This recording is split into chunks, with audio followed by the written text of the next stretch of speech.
Ruxolitinib failure is something that we commonly encounter in clinical practice. Now, with patients on ruxolitinib potentially living longer than they have before, we're encountering ruxolitinib failure more and more often.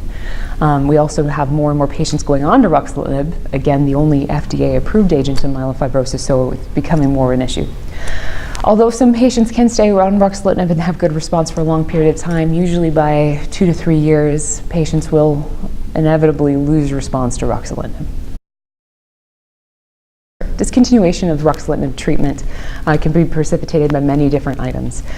In terms of what is ruxolitinib failure, because this is something that comes up frequently in terms of questions, but also has been poorly defined by clinical trials to date. We have 4 large clinical trials, phase 3 clinical trials, that have tried to pin down what ruxolitinib failure is in a true definition. And there's a couple different components that are shared between these different definitions.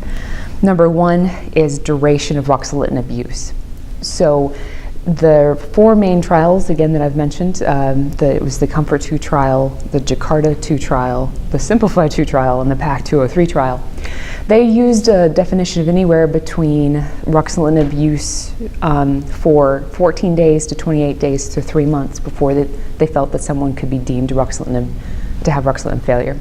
The other thing is spleen size, anywhere from not being able to achieve a 25% reduction in spleen size or an increase in spleen size from 10% of the lowest spleen response size.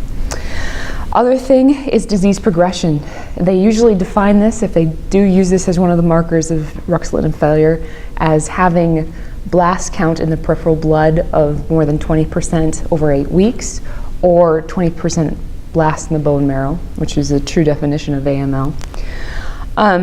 Other things that they have used are CTACAE, or basically clinical trial thresholds for grade 3 or higher of anemia, thrombocytopenia, or hemorrhage or hematoma.